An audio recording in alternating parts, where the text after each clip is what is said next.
ಸಿರಿಯಾದಲ್ಲಿ ಯುದ್ಧ ಪರಿಸ್ಥಿತಿ, ತಕ್ಷಣವೇ ಸಿರಿಯಾ ತೊರೆಯುವಂತೆ ಭಾರತೀಯ ನಾಗರಿಕರಿಗೆ ಭಾರತದ ಸರ್ಕಾರದ ಸಲಹೆ.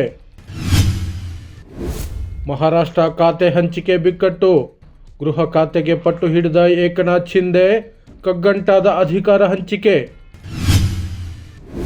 ಅಮೆರಿಕ 519 ಮಂದಿ ಭಾರತೀಯ ಅಕ್ರಮ ವಲಸಿಗರನ್ನು ಗಡೀಪಾರು ಮಾಡಿದೆ, ಕೇಂದ್ರ ಸರ್ಕಾರದ ವರದಿ.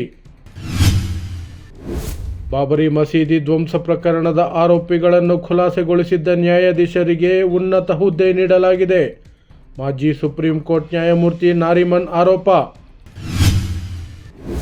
ಚಿತ್ರರಂಗದ ಗಳಿಕೆಯಲ್ಲಿ ಹೊಸ ದಾಖಲೆ, 2 ದಿನಕ್ಕೆ 400 ಕೋಟಿ ಸಂಗ್ರಹ ಮಾಡಿದ ಪುಷ್ಪ 2 ಚಿತ್ರ.